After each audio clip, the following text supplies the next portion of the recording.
ਵੇ ਮੰਦ ਵੇ ਜਿਵੇਂ ਤੇਰੀ ਜਾਨ ਅੱਜ ਮੇਰੇ ਪੁੱਤਰ ਦੀਆਂ ਅੱਖਾਂ ਨਹੀਂ ਪੀਆਂ ਉਗੜਦੀਆਂ ਵੇਖ ਲੈ ਉਂਝ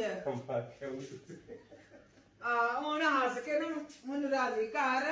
ਉਂਝ ਵੇਖ ਲੈ ਪੁੱਤਰ ਤੋਂ ਕਿਹੜਾ ਟਾਈਮ ਹੋਇਆ ਉਂਝ ਲੋਕ ਇੰਝ ਨਹੀਂ ਕਰਦੇ ਅੰਮਾ ਜੀ ਬਸ ਅੱਜ ਨਹੀਂ ਉੱਠਿਆ ਗਿਆ ਨਹੀਂ ਮੈਂ ਤੇਰੀ ਮਾਂ ਹੀ ਨਹੀਂ ਬਸ ਤੂੰ ਨਾ ਮੇਰੇ ਵਿਗੜ ਗਿਆ ਹੈ ਨਹੀਂ ਵਿਗੜ ਗਿਆ ਹੈ ਪੁੱਤਰ ਬੰਦੇ ਦਾ ਕੰਮ ਹੈ ਸਵੇਰੇ ਉੱਠ ਕੇ ਬੰਦਾ ਨਮਾਜ਼ ਪੜਦਾ ਸਬਕ ਪੜਦਾ ਪਹਿਲੇ ਸਵੇਰੇ ਬਾਹਰ ਆਲ ਨਿਕਲਦਾ ਬਾਹਰ ਫਿਰ ਤੁਰ ਕੇ ਆਉਂਦਾ ਕਿਤੇ ਫਿਰ ਨਮਾਜ਼ ਸਬਕ ਬੱਚੇ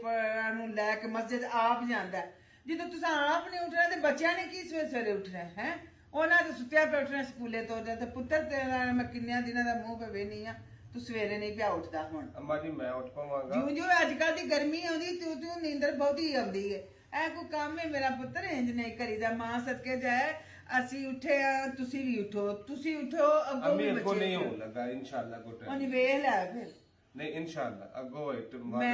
ਮੈਂ ਪੁੱਤਰ ਇੱਕ ਵਾਰ ਯਾਨੀ ਹੁੰਦੀ ਹੈ ਦੂਜੀ ਵਾਰ ਮੈਂ ਚੁਪਕਾ ਰਹੀ ਹੁੰਦੀ ਆ ਪਰ ਉਹਦੀ ਫਿਰ ਨਾ ਮੈਂ ਰੋਜ਼ ਖਾਈ ਨਹੀਂ ਹੁੰਦੀ ਅਨੇ ਟਾਈਮ ਨਾਲ ਨਹੀਂ ਉੱਠਾਂਗੇ ਨਾ ਪੁੱਤਰ ਇੰਜ ਨਹੀਂ ਕਰੀਦਾ ਸੁਬਾਨ ਨਾ ਸਵੇਰੇ ਦਾ ਉੱਠਿਆ ਜਿਹੜੇ ਸਵੇਰੇ ਉੱਠਿਆ ਰਿਜ਼ਕ ਇਕੱਠਾ ਹੁੰਦਾ ਤੇ ਅੱਲਾਹ ਤਾਲਾ ਦਾ ਸ਼ੁਕਰ ਕਰਨਾ ਚਾਹੀਦਾ ਤੁਸੀਂ ਬੜਾ ਹੀ ਨਾ ਕੰਮ ਖਰਾਬ ਕੀਤਾ ਹੈ ਸੌਂ ਰਹਿੰਦੇ ਹੋ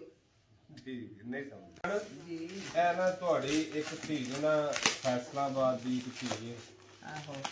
ਉਹਨੇ ਤੁਹਾਡੇ ਜੋ ਕਹਿੰਦਾ ਅੱਜ ਪਾਰਸਲ ਕੀਤਾ ਮੈਂ ਬਿਸਮਿਲ੍ਲਾ ਕਰਾਂ ਮੇਰੀਆਂ ਧੀਆਂ ਨੂੰ ਮੈਂ ਨਹੀਂ ਧੀਓ ਕਿਉਂ ਇੰਜ ਕਰਦੀਆਂ ਜੋ ਪਤਾ ਕਿਉਂ ਨਹੀਂ ਕਰੇ ਉਮਰਾ ਦੇਖ ਲਓ ਮੈਂ ਖੋਲ ਕੇ ਨਹੀਂ ਦਿਖਾਣਾ ਪਰ ਇਹ ਕੋਸ਼ਿਸ਼ ਬਿਸਮਿਲ੍ਲਾ ਕਰਾਂ ਜੂ ਤੇ ਸਦਕੇ ਮੈਂ ਹੁਣ ਲੈ ਕੇ ਆਇਆ ਸਾਂ ਤੇ ਮੈਂ ਆਖਿਆ ਮਾਂ ਹੋਰਾਂ ਨੂੰ ਮੈਂ ਦੱਸਦਾ ਤੇ ਉਹ ਵੀ ਬਹਾਨ ਆ ਫੇ ਬੇਟਾ वो भी दिखाओ आपका ना ये अभी जी आपकी बिस्मिल्लाह करा वो भी दूसरी पेटी भी लेके आ ये सियालकोट ना उमरा करे आबे ज़मज़मी ते ये सियालकोट से ना हमें आपके ना गिफ्ट आया जी भी नहीं मैं बिस्मिल्लाह करा वे पुत्रो मैं जौन जोगे अल्लाह ਤੁਹਾਡੀਆਂ ਕਮਾਈਆਂ 'ਚ ਬਰਕਤਾਂ ਪਾਵੇ ਤੇ ਇੰਨੀਆਂ ਛੇਵਾਂ ਮਾਂ ਨੂੰ ਕਿਉਂ ਕਰਦੀਆਂ ਨਾ ਉਹਨਾਂ ਦੀ ਭਾਈ ਹੋਰਾਂ ਦੀ ਨਾ ਉਹਨਾਂ ਦੀ ਬੇਟੀ ਅੱਲਾ ਦੀ ਉਹਨਾਂ ਦੀ ਨਾ ਬੈਕਰੀ ਸੀ ਤੇ ਉਹਨਾਂ ਉੱਥੋਂ ਨਾ ਸਮਾਨ ਅੰਬੀ ਹੋਰਾਂ ਮਾਸ਼ਾਅੱਲਾ ਮਾਸ਼ਾਅੱਲਾ ਮਾਸ਼ਾਅੱਲਾ ਜਜ਼ਾਕਲ ਅੱਲਾ ਭਾਈ ਮੇਰੇ ਪੁੱਤਰਾਂ ਦੀ ਕਮਾਈਆਂ 'ਚ ਬਰਕਤਾਂ ਪਾਵੇ ਅੱਲਾ ਬਹੁਤਾ ਦੇਵੇ ਵੇਖਾਂ ਵੱਲਾ ਏਡੀ ਦੂਰੋਂ ਆ ਫੈਸਲਾਬਾਦੋਂ ਆਇਆ ਹੀ ਤੇ ਮੈਂ ਆਖਿਆ ਅੰਮੀ ਹੋਰੀ ਜਿਹੜੇ ਸਨ ਨਾ ਅੱਗੇ ਇੱਕ ਦੋ ਪਾਰਸਲ ਮਿਸ ਹੋ ਗਿਆ ਤੇ ਅੰਮੀ ਨਾਰਾਜ਼ ਹੋ ਰਹੇ ਸਨ ਬੇਟਾ ਏਡੀ ਦੂਰੋਂ ਮੇਰੀ ਕੁੱਤੀ ਪਾਰਸਲ ਘੱਲਦੀ ਤੂੰ ਲੈ ਕੇ ਕਿਉਂ ਨਹੀਂ ਆ ਮੈਂ ਆਖਿਆ ਅੰਮਾ ਜੇ ਕੋਈ ਥੋੜਾ ਨਹੀਂ ਮਿਸ ਹੋਏਗਾ ਮੈਂ ਬਿਸਮਿਲ੍ਲਾ ਕਰਾਂ ਸਦਕੇ ਜਾਵਾਂ ਸ਼ੁਕਰੀਆ ਉਹਨਾਂ ਦੀ ਮੁਹੱਬਤ ਆਹੋ ਜੀ ਐਡੀ ਦੂਰੋਂ ਘੱਲਣ ਵਾਲੀਆਂ ਦਾ ਵੀ ਭਲਾ ਹੋਵੇ ਅੱਲਾ ਉਹਨਾਂ ਦੇ ਸਿਰ ਦੀਆਂ ਸਾਈਆਂ ਦੀਆਂ ਕਮਾਈਆਂ 'ਚ ਬਰਕਤਾਂ ਪਾਵੇ ਤੇ ਜਿੰਨੇ ਫੈਕਟਰੀ 'ਚੋਂ ਇੰਨੇ ਰਸ ਤੇ ਬਿਸਕੁਟ ਘੱਲੇ ਨੇ ਭਾਈ ਅੱਲਾ ਉਹਦੇ ਇੰਨੇ ਵਿਕਣ ਨੂੰ ਵਾਰੀ ਨਾ ਆਵੇ ਮਸ਼ੀਨਾਂ ਬੰਦ ਹੀ ਨਾ ਮਦ ਵੇ ਮਮਦਮਦ ਹਾਂਜੀ ਵੇ ਪੁੱਤਰ ਉਧਰ ਵੀ ਤੈਨੂੰ ਆਖਿਆ ਸੀ ਕਿ ਆ ਮੋਟਰ ਦਾ ਤੇ ਸਿਆਪਾ ਮਕਾ ਇਹਨੂੰ ਛਿਤਰਾ ਤੋਂ ਸਵਾਰੀ ਚੱਲਦੀ ਕੱਲ ਵੀ ਪ੍ਰਾਹੁਣੇ ਆਏ ਸਨ ਤੇ ਉਹ ਗੱਲ ਮੈਂ ਪਿਆ ਤੇ ਜਾਣੀ ਅਗਾ ਹੋਤੇ ਹੈ ਅੱਬਾ ਜੀ ਕੀ ਮੈਂ ਕਿਹਾ ਛਿੱਤਰ ਤੋਂ ਮਾਰੋ ਆਪਣੀ ਮਰਜ਼ੀ ਵਾਲੀ ਨਹੀਂ ਐਂ ਤੇ ਨਹੀਂ ਨਾ ਲੋਕ ਘਰ ਤੇ ਕੋਈ ਲੜ ਗਿਆ ਘਰ ਤੇ ਜੋ ਤਾਂ ਛਿੱਤਰ ਕਰਦੇ ਬਸ ਰਾਤੀ ਵੀ ਉਹਨੇ ਤਰੇ ਮਾਰੇ ਤੇ ਆਂਦੀ ਆਉਣ ਲੱਗਾ ਇੱਕਦਮ ਬਸ ਐ ਛਿੱਤਰਾਂ ਤੇ ਚੱਲਦੀ ਹੈ ਤੂੰ ਇਹਦਾ ਕੋਈ ਇਲਾਜ ਕਰਾ ਇਹ ਤਾਂ ਕਸਮ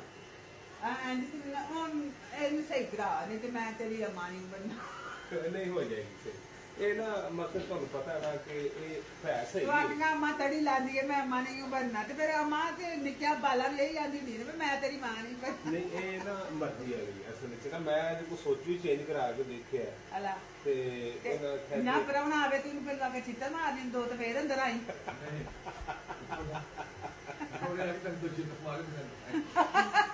ਇਹ ਨਾ ਪਿੰਡ ਦੀਆਂ ਧੀਆਂ ਪੈੜਾਂ ਨੂੰ ਨਾ ਵੇਸਰਿਆ ਕਾਠਣਾ ਤੇ ਆ ਮੇਰੀਆਂ ਨੂੰਹਾਂ ਨੇ ਵੇਸਰਿਆ ਗਾਣੇ ਨੇ ਅੱਛਾ ਤੇ ਇਹ ਰੋਜ਼ ਤੇ ਲੈ ਆਂਦਾ ਟਿੱਕੀਆਂ ਲੈ ਆਂਦਾ ਤੂੰ ਨਾ ਗਰਮੀਆਂ ਦੇ ਵਿੱਚ ਚੁੱਕ ਕੇ ਕੇਸਰੀਆਂ ਹੋ ਕੇ ਬਹਿ ਰਹਾ ਕਰ ਪਤਾ ਕਿ ਨਾ ਬਤਾ ਦੇ ਕੋ ਐਵੇਂ ਸੱਚੀ ਮੈਂ ਤੈਨੂੰ ਇੱਕ ਬੜੀ ਗੱਲ ਦੱਸਾਂ ਪਰਸੋਂ ਪੁੱਤ ਤੂੰ ਨਾਨ ਪਕੌੜੇ ਜਿੱਦਾਂ ਲੈ ਕੇ ਤੇ ਉਦੋਂ ਨਾ ਸਾਡੇ ਘਰ ਇਧਰੋਂ ਸਾਹਮਣੇ ਵਾਲੋਂ ਪ੍ਰਾਹੁਣੇ ਆਏ ਤੇ ਸ਼ਾਮ ਦੀਆਂ ਦਾਨਾਂ ਤੋਂ ਪਹਿਲੂ ਸਕ 10 ਮਿੰਟ ਤੇ ਆਂਦੀਆਂ ਨੇ ਇੱਥੇ ਬਹਿ ਕੇ ਮੇਲ ਛੇ ਕੇ ਤੇ ਆਂਦੀਆਂ ਨੇ ਮਾਂ ਜੀ ਮੈਂ ਜੀ ਦਾਣੇ ਦੀ ਦੁਕਾਨ ਕਿੱਥੇ ਵੇ ਮੈਂ ਕਿਹਾ ਕੀ ਆਖਣਾ ਦੇਖੋ ਜੇ ਰਿਸ਼ਤੇਦਾਰ ਜੇ ਆਂਦੀਆਂ ਨਹੀਂ ਅਸਾਂ ਦਾਣੇ ਦੇ ਪਕੌੜੇ ਤੇ ਸਮੋਸੇ ਖਾਣੇ ਨੇ ਮੈਂ ਕਿਹਾ ਹਾਂ ਤੂੰ ਅੱਜ ਦੇ ਗਿਆ ਮੈਂ ਨਹੀਂ ਨਾ ਧੀਏ ਉਹ ਤੇ ਆਸੇ ਬੰਦ ਹੋ ਜਾਂਦੀ ਜੇ ਤੇ ਦਾਣਾ ਸਾਨੂੰ ਦੇ ਕੇ ਗਿਆ ਜੇ ਉਹ ਖਾ ਲਓ ਦੋ ਨਾਨ ਸਨ ਵਧੇ ਉਹਨਾਂ ਖਾਦੇ ਐਡਾ ਉਹਨਾਂ ਨੂੰ ਸਵਾਦ ਆਇਆ ਉਹਨਾਂ ਆਂਦੀਆਂ ਨੇ ਕਿੱਥੇ ਕਰਕੇ ਮੈਂ ਕਿਹਾ ਇੱਥੋਂ ਦੀ ਵਿੱਚੋਂ ਨਹੀਂ ਪਵੋ ਤੇ ਉਹਦੇ ਆਸਰੇ ਦੁਕਾਨ ਉਹਦੀ ਬੰਦ ਹੁੰਦੀ ਇੰਨੇ ਲੋਕ ਤੇਰੇ ਪਕੌੜੇ ਭੰਡੀਕਦੇ ਨੇ ਯਾਰ ਉਹਨਾਂ ਦਾ ਕੋਲ ਹੀ ਮੈਂ ਟੁਰ ਜਾਣਾ ਲੋਕਾਂ ਦੀ ਨਹੀਂ ਗੱਟੇ ਪਾਲਿਆ ਦੁਕਾਨ ਸਾਰੇ ਵਿਸ਼ਕਾਰ ਸਾਰੇ ਉੱਥੇ ਆਈਆਂ